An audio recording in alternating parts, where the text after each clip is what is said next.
It's Clash of the Castle on Saturday, and it's pretty exciting because every single match is a title match. And I'm going to start with Chad Gable versus Sami Zayn for the Intercontinental title. This has probably been one of the best storylines coming out of 2024 so far. And it's purely just because Chad Gable was so good at flipping the switch and going from being like this really great mentor to pretty much being a dictator in the Alpha Academy and a ruthless one at that. And then poor Sami Zayn, and you have to feel for Otis because there are these aspects where you can see that he's actually just taking all of the beatings from Chad Gable to protect Maxine and Tozawa. And especially when they fell off the apron and he actually just picked up both of them and carried both of them to the back. I love that. That was so cute. And you can see that he's so close to snapping. And on Raw, we got a glimpse of that where he was very close to hitting Chad Gable. And I'm a little bit worried that after we move away from the IC title that this is going to get very stale very quickly because it's going to turn into a feud where it's just Gable versus Otis. For this particular match, I'm thinking that Otis actually should turn on Chad Gable here. And he actually costs Gable the title. Okay. So Otis will turn on Chad Gable, he'll give him a big clothesline, he'll do the caterpillar, but I'm thinking it has to happen after the match. I'm thinking Sami Zayn actually is going to retain the title.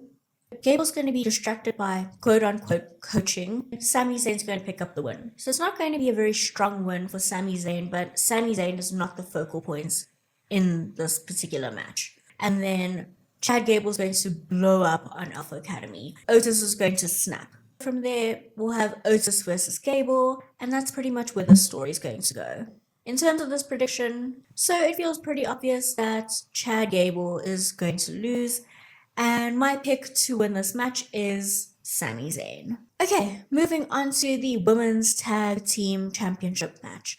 And this is a triple threat match with Bianca Belair and Jade Cargill defending their titles against Zoey Stark and Shayna Baszler and the Unholy Union. And I really like that these titles are finally getting the spotlight they deserve.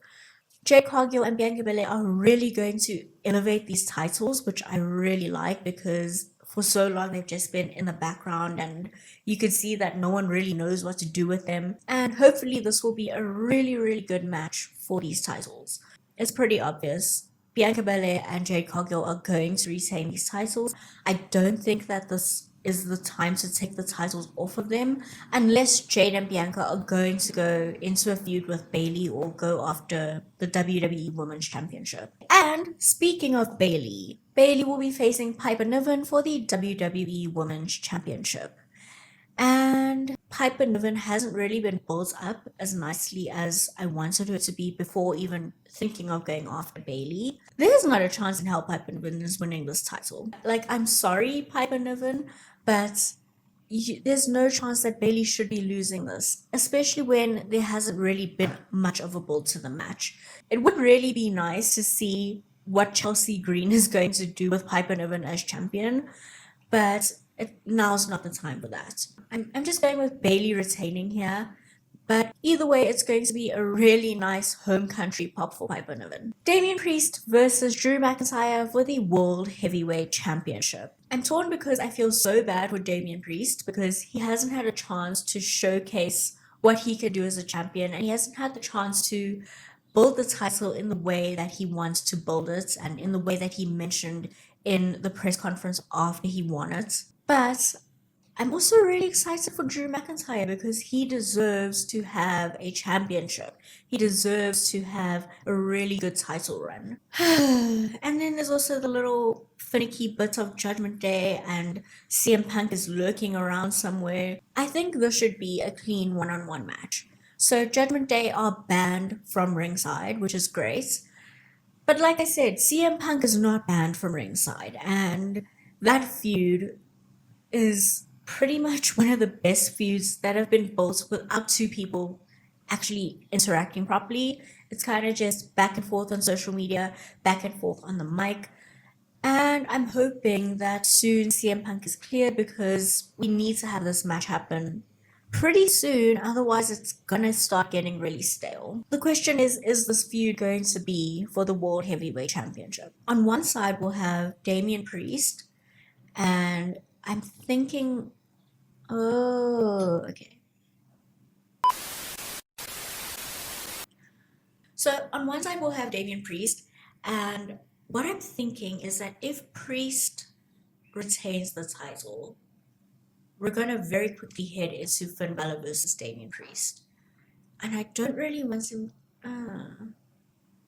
The problem is having Finn Balor lose again at Money in the Bank 2 years in a row for the same title. But what I'm thinking is if Damian Priest retains the title here, we go into Finn Balor versus Damian Priest. Now, we all saw Finn Balor try to sneaky take Liv Morgan's hotel room key card.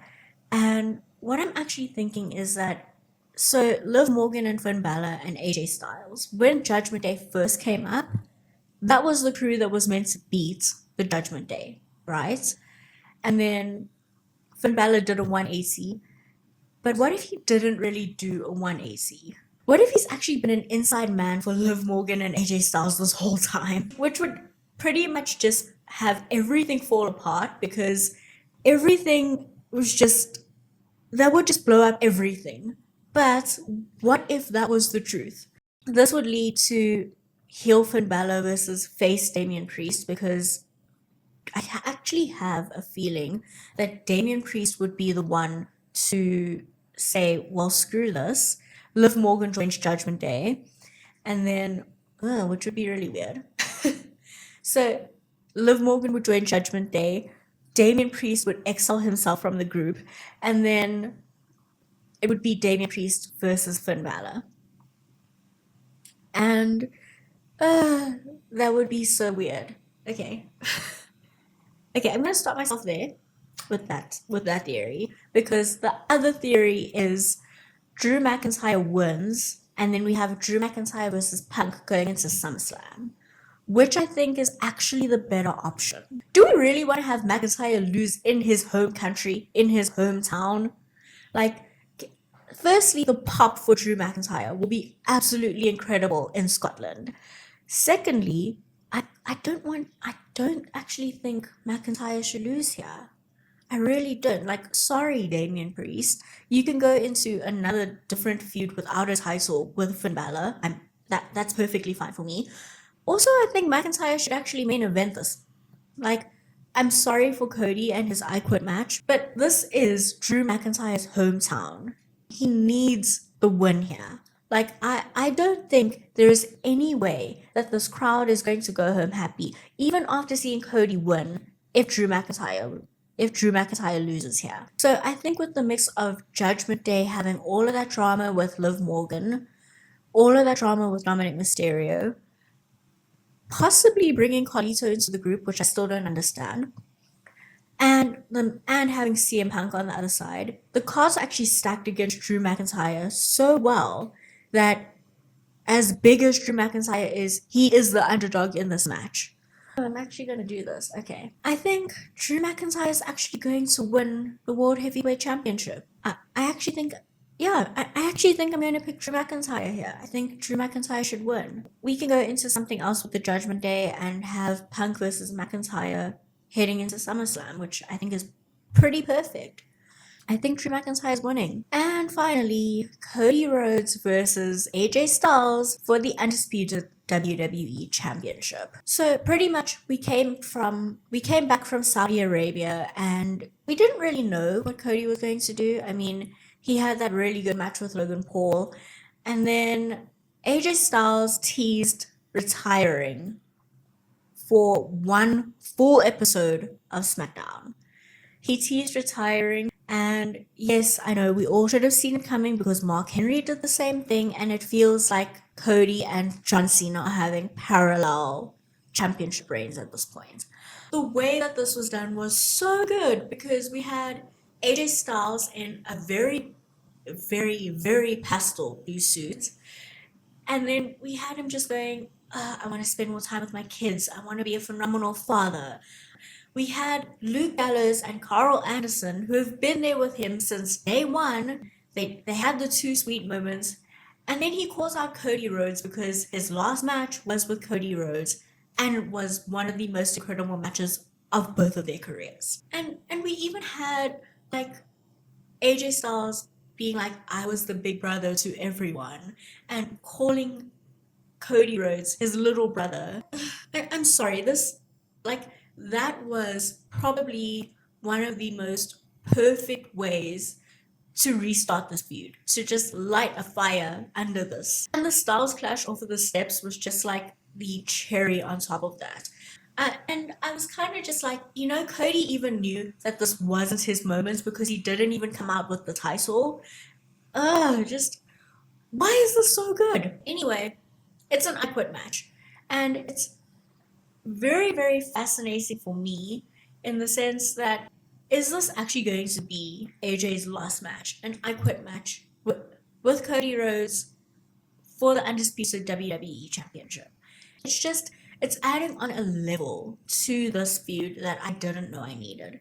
And it's so interesting that this is now happening. So after all of that, and my very clear excitement for this match, I think Cody can't lose here. So right now, for me, it doesn't feel right to have Cody lose. And I think especially because this is pretty much only his second feud, I am going with Cody Rhodes to retain the Undisputed WWE Championship. So those are my thoughts on Clash at the Castle 2024. I think this is going to be a really good pay-per-view.